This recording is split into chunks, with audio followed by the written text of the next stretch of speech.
In the vast darkness of the Orion Spiral, hope was dying. The Selnar people, beings of crystal who had once built great cities across 12 planets, now faced the end of everything they knew. Their enemy was not a normal one with ships and weapons. The Void Swarm was something worse, living darkness that ate light itself.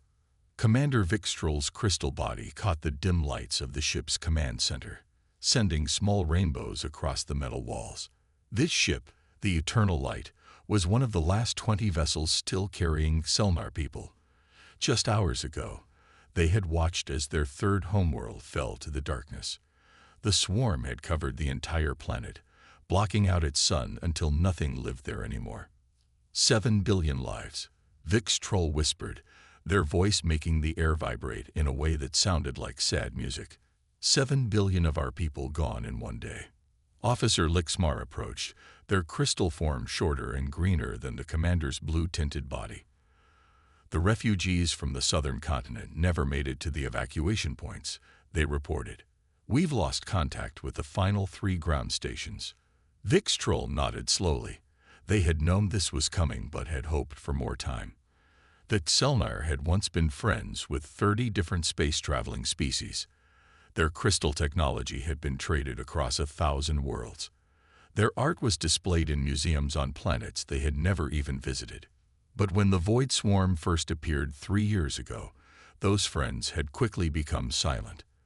The Galactic Council, which had stood for 10,000 years, had voted to isolate any system touched by the swarm. No help would come. No one would risk bringing the darkness back to their own worlds. Has there been any response to our emergency broadcast? Vixtrol asked, though they expected nothing. Lixmar touched the control panel, their crystalline fingers sending light patterns into the computer. We've sent the distress call on all frequencies for 3 months now. The Galactic Council has officially marked our system as quarantined. The Drinar Empire has warned they will fire on any Selnar ship that approaches their space. Vixtrol closed their light-sensing organs briefly in what passed for Excelnar Psi, so they will watch us die from a safe distance. There is one thing, Lixmar said, hesitation in their tone. We received a message 12 minutes ago from an uncharted region beyond the spiral arm. The commander turned quickly. From who? The outer regions have no advanced life forms. They call themselves humans. Our databases have no record of this species. What did they say? Lixmar brought up the message. It was simple text, no video or images, sent on the most basic frequency. The message reads, Zelnar Federation, we have received your distress call. We are coming. Coordinates for rendezvous to follow. Prepare your people. Earth stands with you. Earth. Vixtrol's crystal body flickered with confusion. I know of no such world. It appears to be their home planet. They sent basic biological data about themselves. They are unusual. Lixmar displayed the information. Vixtrol studied the images of these humans. They were not crystal or energy beings, but solid organic creatures with internal liquid transport systems. They had no natural defenses, no special abilities. They were short-lived, physically weak compared to many species, and had only achieved space travel in the last few hundred years. Why would such a young species answer when the ancient civilizations have abandoned us? Vixtrol wondered. Perhaps because they do not understand the danger, suggested Reichnar, the ship's tactical officer. They may not realize the Void Swarm cannot be fought. Should we warn them away? Asked Lixmarch. It would be wrong to bring their extinction alongside our own. Vixtrol stared at the slowly rotating image of a human, such strange creatures, with their soft exteriors and their eyes that only saw a narrow band of light. No, they decided finally. We have asked the galaxy for help. If someone has answered, we will not turn them away. 3 days later, the sensor officer called Vixtrol to the bridge. Commander, we're detecting ships entering the system. They're not using normal jump points. The humans. I believe so. Their technology is primitive by our standards. On the main screen, Vix Troll watched as 50 vessels appeared at the edge of the system. They were ugly by Xelnar standards, metal and composite materials rather than the crystal and energy fields used by advanced races. They used actual combustion alongside basic warp technology. By all logic, these ships should barely be able to reach their own neighboring planets, let alone cross between stars. "They're hailing us," said the communications officer. The screen changed to show a human face. The being had dark hair and eyes, skin a medium brown tone. It wore some kind of uniform with symbols Vix Troll couldn't recognize. "Selnar Federation, I am Admiral Jin of the Earth Defense Force. We received your distress call and have come to help." Vix Troll stepped forward. "Admiral Jin, I am Commander Vix Troll. We are grateful for your response, but I must inform you of the true danger. The Void Swarm consumes all life. It cannot be destroyed by any weapon we know. The most advanced civilizations in the galaxy have deemed this fight hopeless." The human's face changed slightly, showing teeth in what Vix Troll would later learn was a smile. "With respect, Commander, humans have a long history of fighting hopeless battles. We brought every ship we could spare. You risk extinction of your own species," Vix Troll said. "Why would you do this for strangers?" Admiral Jin was quiet for a moment. "Because it's the right thing to do. Because if it were Earth being consumed by darkness, we would hope someone would come. No one should face the end alone." For the first time in years, Vix Troll felt something like hope. These humans might not save them, but they had done what no other species had. They had answered the call. The first human ships looked like they were made from scrap metal to Xelnar eyes. The crystal beings had built their vessels from pure energy and light-conducting materials, elegant and flowing. But these human ships were chunky, dark, and covered in what looked like patches. Some parts seemed newer than others, as if they had been fixed many times. Admiral Jin's flagship, the Earth vessel Horizon, was the largest of the human fleet, though still small compared to Xelnar sanctuary ships. As it docked with the main Xelnar station, engineers on both sides worked to create an airlock that would work for both species. "Their air contains elements that will damage our crystal forms if exposed too long," explained Chief Scientist Nixtal to the human engineers over the communication system. "We must create a neutral zone between our environments." The humans nodded and worked quickly. They used simple tools and basic materials, but they solved problems with surprising speed. Within hours, they had built a meeting chamber where both species could safely talk face to face. Commander Vix Troll waited nervously as the inner doors opened. The station's light dimmed to levels humans could tolerate, while special filters were placed to protect Xelnar eyes from certain wavelengths humans naturally gave off. 3 humans entered the chamber. They walked on 2 legs and wore fitted blue uniforms with small patches showing Earth's location in the galaxy. The one in front was smaller than the others, with black hair tied back and dark eyes that seemed to take in everything at once. "I am Captain Ju Kim of the Earth Defense Force," she said, bowing slightly. "I bring greetings from Earth and all human colonies." Vix Troll's crystal body shifted colors slightly in response, showing respect. "I am Commander Vix Troll of the Selnar Federation. What remains of it?" More Xelnar officials entered the room, their bodies glowing softly in different colors: blues, greens, and soft purples.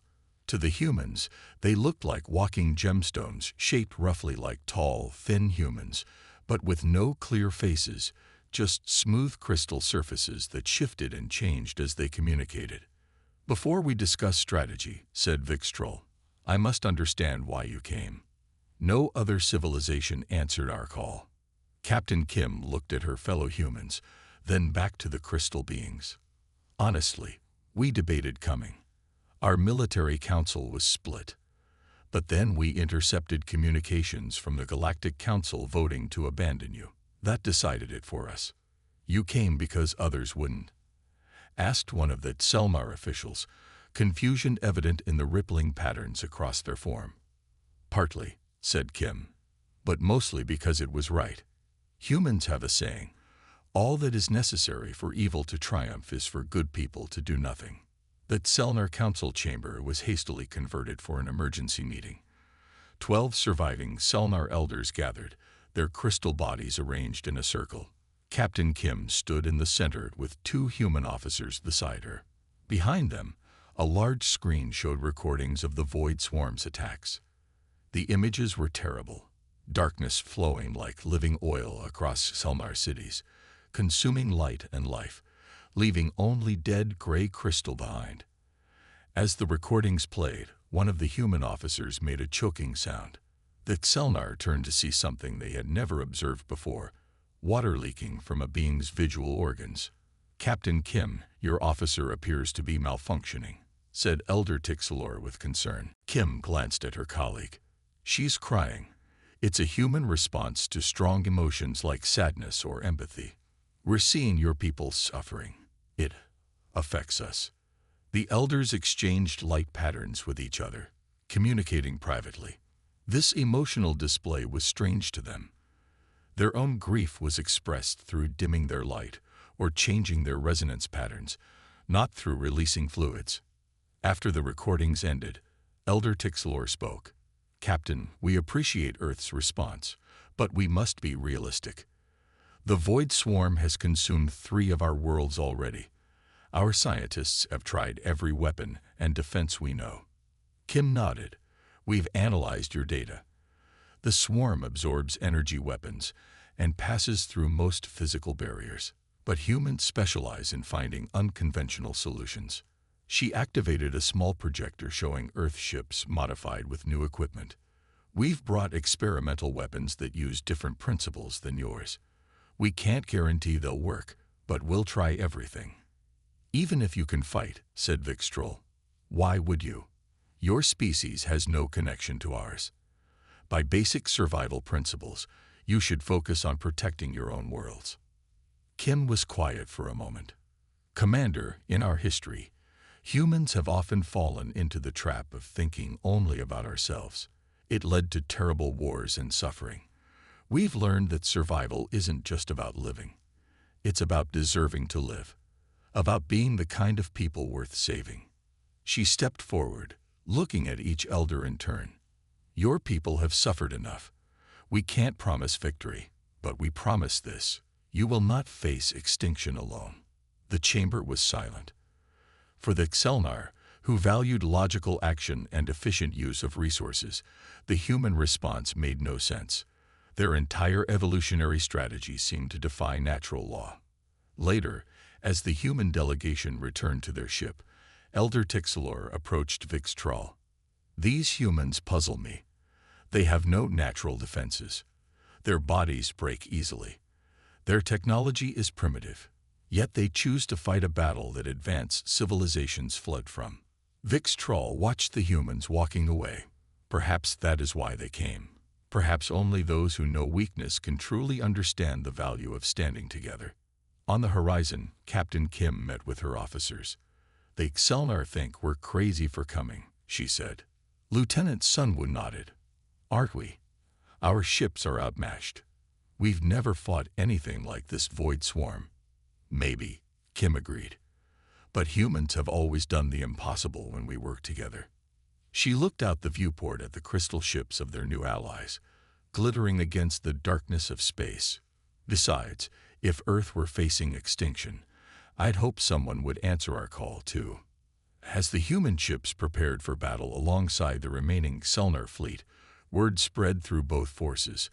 These strange, soft beings from an unknown world had chosen to stand against the darkness.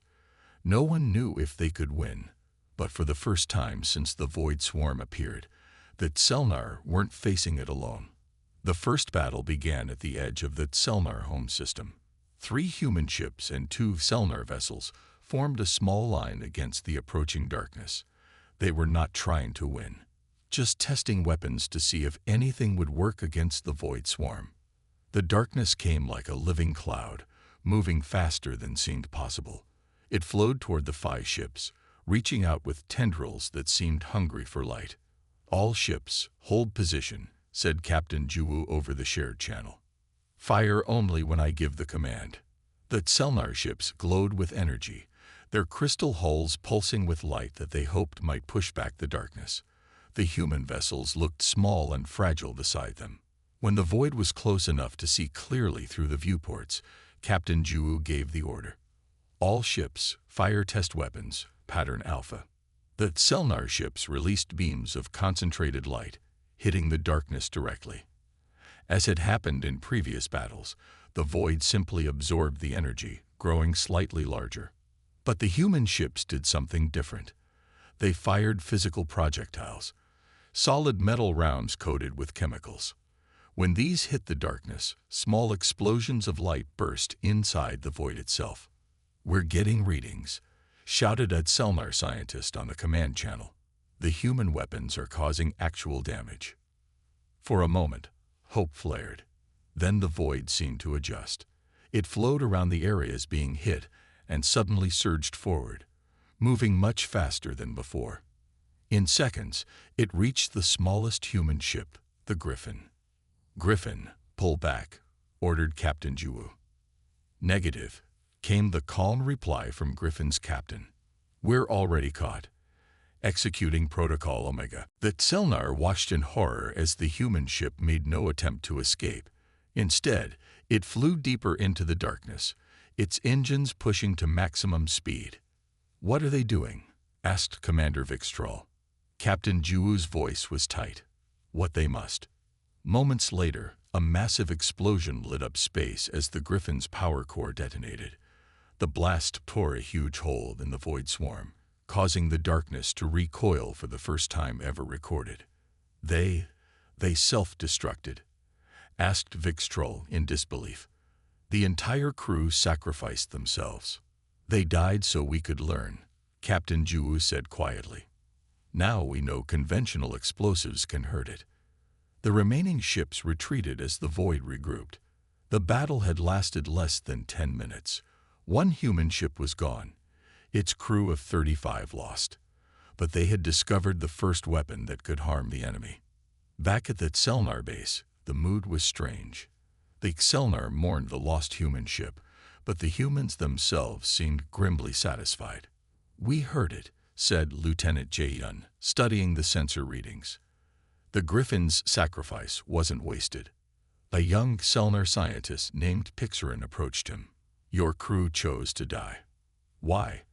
"Our tactical analysis showed a 12% chance of escape."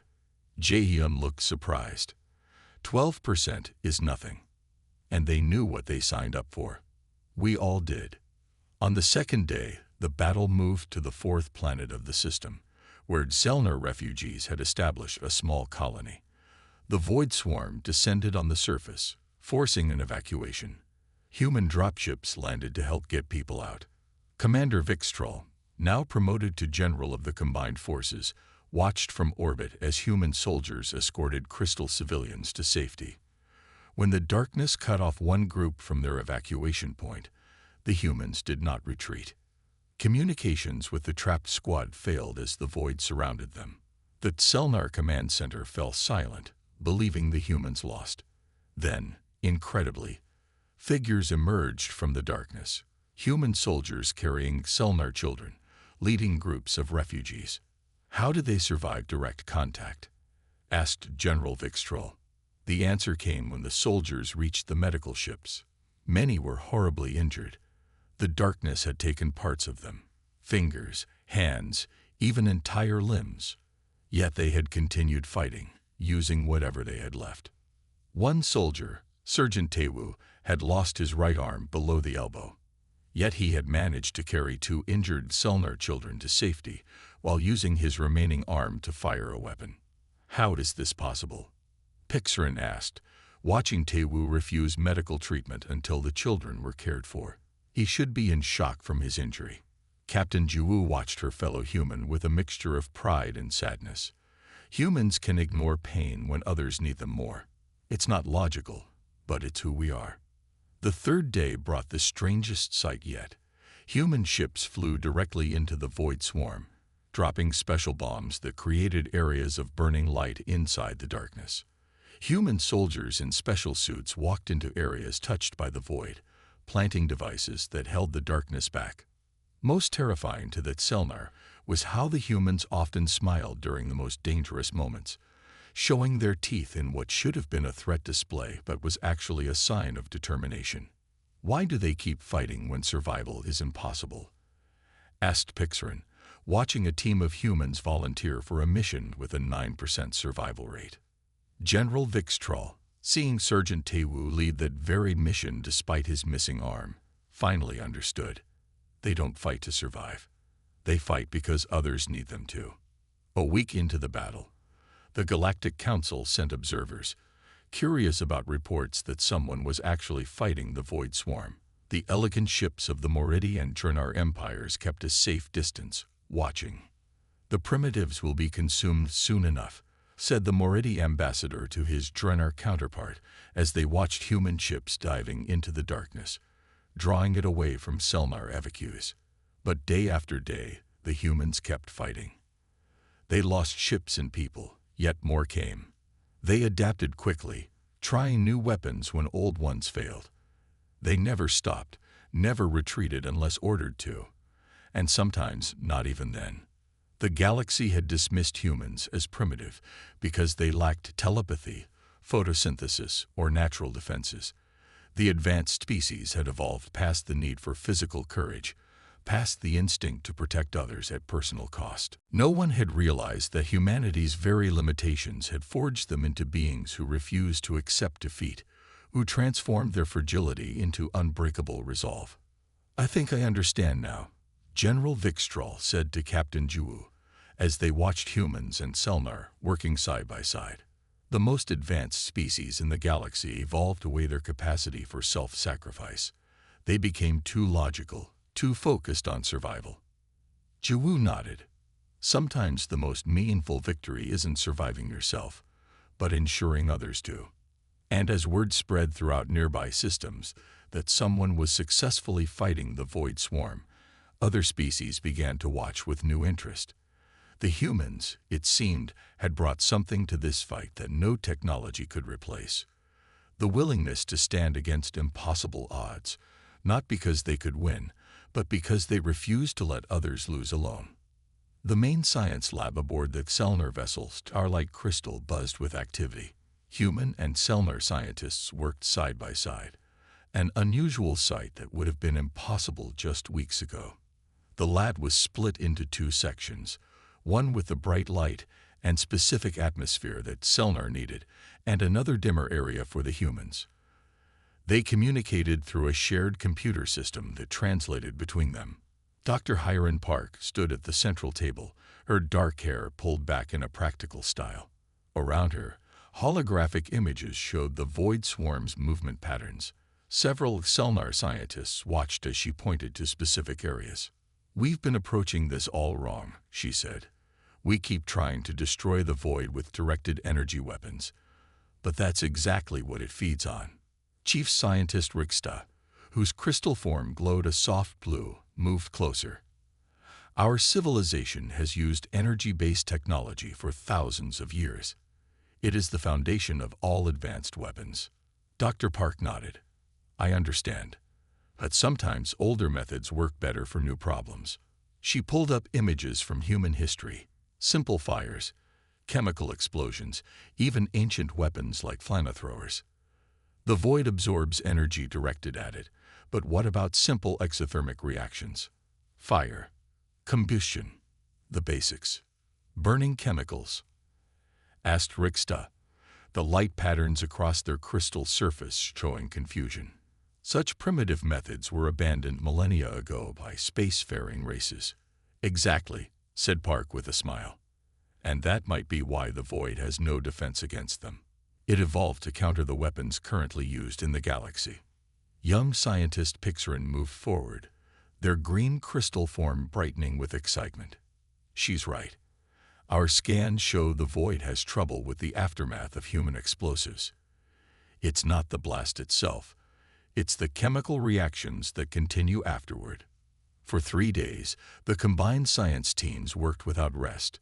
The humans brought materials from their ships, simple chemicals, metals, and compounds that the Selnar had long since stopped using. To the crystal beings, it seemed like watching ancient history come alive.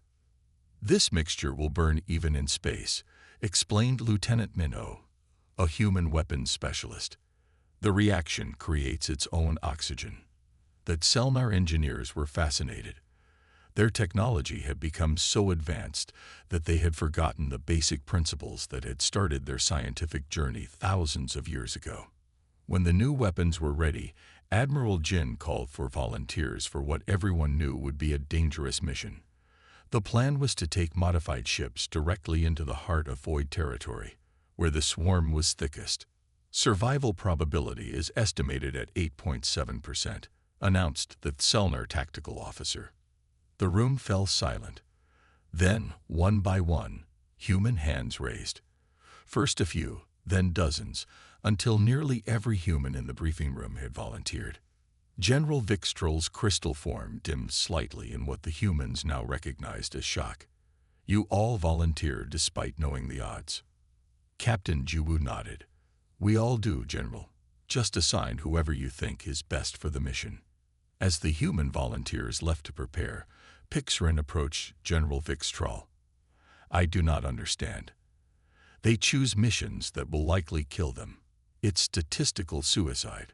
"I asked Captain Juwu about that," replied the general. "She said they call it doing what's right. Their decision-making includes factors our logic doesn't account for." 7 ships departed the next day, 4 human vessels and 3 Selnar ships equipped with the new weapons. They flew directly toward the heart of the void, where the darkness was so thick it appeared solid. On the command ship, Captain Juwu stood beside Commander Dongyun, both looking at the approaching darkness. "Are you afraid?" asked Dongyun quietly. Juwu nodded. "Yes, but that's not important right now." When the ships reached the edge of the void territory, they deployed their new weapons. From the modified vessels, hundreds of small pods were launched into the darkness. For a few moments, nothing happened.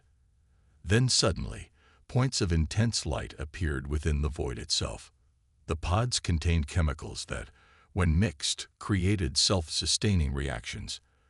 Unlike energy weapons that the void could absorb, these chemical fires created their own energy continuously, burning like stars inside the darkness.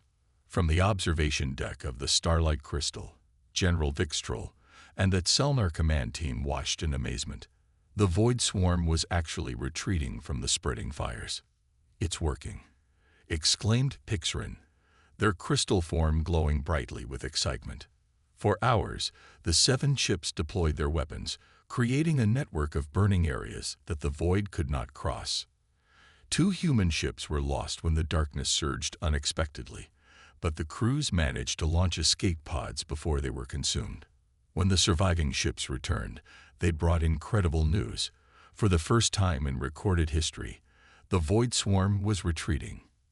Not just stopping or slowing, but actually pulling back from the areas where the chemical fires burned. In the command center, Dr. Park explained to the gathered leaders, "The weapons work because they don't try to destroy the void directly. Instead, they create environments where it cannot exist. The chemical reactions continue for days, creating areas the void must avoid." Admiral Jin stepped forward. "Now we move to Phase 2.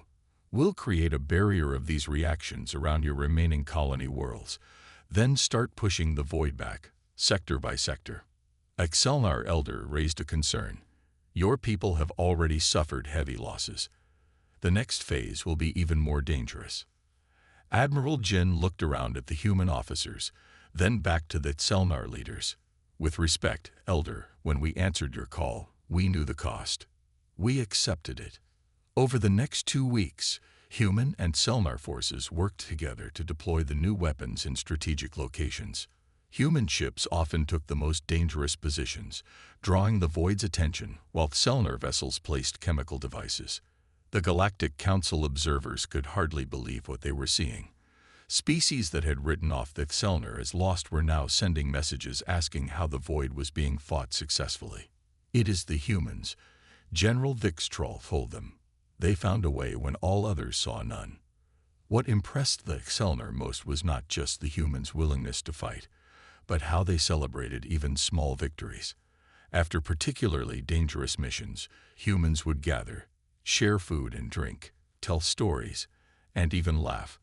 A sound that Selnar found beautiful once they understood it wasn't a warning cry. "How do you stay hopeful?" Pixarin asked Lieutenant Minho during one such gathering. Minho thought for a moment. "We focus on what we've saved, not what we've lost. And we remember that each day we fight is another day your people survive. That's enough reason to continue." For the first time since the void appeared, that Selnar began to believe they might have a future after all. Not because victory was certain, but because they had found allies who refused to accept defeat, no matter what the statistics said. The battle for Selnar Prime began at dawn. 300 ships formed a line against the darkness. 87 human vessels and the remaining Selnar fleet.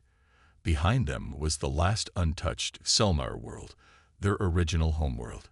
Before them stretched the Void Swarm, a wall of living darkness that seemed to have no end. "All ships report ready," said Captain Juwu from the command center.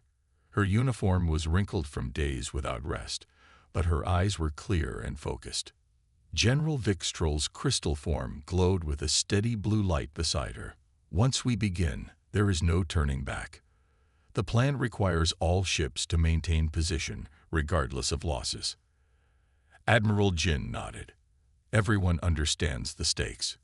Earth Command sends this message. Whatever happens today, humanity stands with the Selnar until the end." The plan was both simple and desperate. The combined fleet would create a wall of chemical fire around the void, slowly tightening the circle until the darkness was contained. Then special teams would deploy the new weapon, a device that created a chain reaction the void could not absorb or escape from. "Fleet is in position," announced Commander Dongyun. "Chemical launchers ready." "Begin Operation Daybreak," ordered Admiral Jin. From every ship, thousands of chemical pods launched into space, creating a ring of fire around the edges of the Void Swarm. As expected, the darkness recoiled from the flames, pulling inward. For the first 12 hours, everything went according to plan. The ring slowly tightened, pushing the void toward the designated containment zone. But then the darkness seemed to change tactics. Instead of retreating evenly, it suddenly surged toward one section of the line, the area defended by human ships. "It's targeting us specifically," realized Captain Juwu. "It's learned that our ships are more vulnerable than Selnar vessels." Before Admiral Jin could order a retreat, 3 human ships were engulfed by the darkness. Their emergency transponders went silent within seconds. "Human vessels, fall back to secondary positions," ordered General Vikstrol. "Negative," came the reply from Commander Jonot, leading the human front line. "If we retreat, the entire containment ring fails. We hold position." What followed was unlike anything that Selnar had ever witnessed. As ship after human ship was damaged or destroyed, the survivors simply closed ranks and continued fighting. When communications failed, they followed the last orders given. When engines died, they drifted into the void firing weapons until the end. On the 24th hour, a Selnar scientist noticed something strange. The void is shrinking. Not just being contained, it's actually getting smaller. Dr. Park studied the readings. "The chemical fires are doing more damage than we thought. The void can't repair itself fast enough to counter our attacks." Hope spread through the fleet, but the battle was far from over. The void fought more desperately as it diminished, lashing out with tendrils of darkness that cut through shields and hulls. By the 40th hour, human casualties were severe. Nearly 30% of their forces had been lost. The survivors were exhausted, many injured, but they refused to leave their posts. "Why don't they retreat?" asked Pixarin, watching a damaged human ship continue to launch chemical pods despite its failing systems. "They've done enough. We could finish this." "Because that's not who they are," replied General Vikstrol softly. "They will not stop until the job is done. It is what makes them terrifying and wonderful." In the 53rd hour, The final containment team approached the now shrinking heart of the void. Led by Commander Shunho, they carried the device that would end the battle once and for all. Containment team, report status, called Captain Juwu, her voice tight with worry. Static crackled. Then, Shunho's voice came through, broken and faint. Device, in position. Void is fighting hard. Cannot maintain. But we'll get it done. The transmission cut off. For 10 minutes, there was silence. Then suddenly, a flash of light burst from the center of the void, so bright that even the Selnar had to shield their eyes. When they could see again, the darkness was gone. Where the void swarm had been, there was only empty space, with debris from damaged ships floating silently. Containment team, report, called Admiral Jin. There was no answer. Search teams found Commander Shunho's ship hours later. The hull was breached in dozens of places, the engines cold. Inside, they found Shunho himself, barely alive, with 3 other survivors. The device had been activated manually when its automated systems failed. When asked later why he hadn't abandoned the mission when the systems failed, Shunho simply said, "We made a promise." 3 weeks later, the Grand Hall of the rebuilt Selnar capital gleamed with crystal light. Representatives from across the galaxy gathered, including species that had turned their backs on the Selnar in their darkest hour. The human delegation stood at the center of the hall, their numbers sadly reduced. Admiral Jin and Captain Juwu were there, along with Commander Shunho, who still walked with a cane. Behind them stood rows of human officers and crew, many bearing visible scars from the battle. The Galactic Council President, a tall being of pure energy, approached the humans. For 10,000 years, this council has maintained peace among the stars. Yet when darkness came, we retreated behind our borders and abandoned those in need. The president turned to the gathered assembly. These humans, whom many called primitive, have taught us what true advancement means. Not technology or long life, but courage and compassion. The highest honor of the Galactic Council was presented to humanity, a crystal star that would forever orbit Earth as a monument. The citation, written in every language of the galaxy, contained words that would be studied by schoolchildren on 1,000 worlds. When all hope was lost and calculations proved intervention futile, only the terrifying humans answered the call, not because they could win, but because they refused to let others lose alone. After the ceremony, General Vixtroll walked with Captain Juwu through the rebuilt gardens of the capital city. Crystal buildings caught the light of the setting sun, sending rainbows across the paths. "Your people begin returning tomorrow," said Juwu, looking at Selnar families already starting to reclaim their homeworld. "Because of Earth," replied Vixtroll. "We will never forget what your people sacrificed for strangers among the stars." Juwu smiled. Not strangers anymore. Friends. As human ships prepared to return to Earth, messages poured in from across the galaxy. Species that had never contacted humanity now sought alliances. Worlds that had dismissed Earth as primitive now requested cultural exchanges. The galaxy had discovered something important. True advancement wasn't measured in technological achievement or efficient self-preservation, but in the willingness to fight for others against impossible odds. In the official Selnar histories, humans would forever be known as the terrifying hope, beings who showed the galaxy that sometimes the most powerful force isn't the most advanced weapon, but the simple refusal to abandon those in need. And on 1,000 worlds, when darkness threatened and hope seemed lost, people would look to the stars and ask, "Will the humans come?"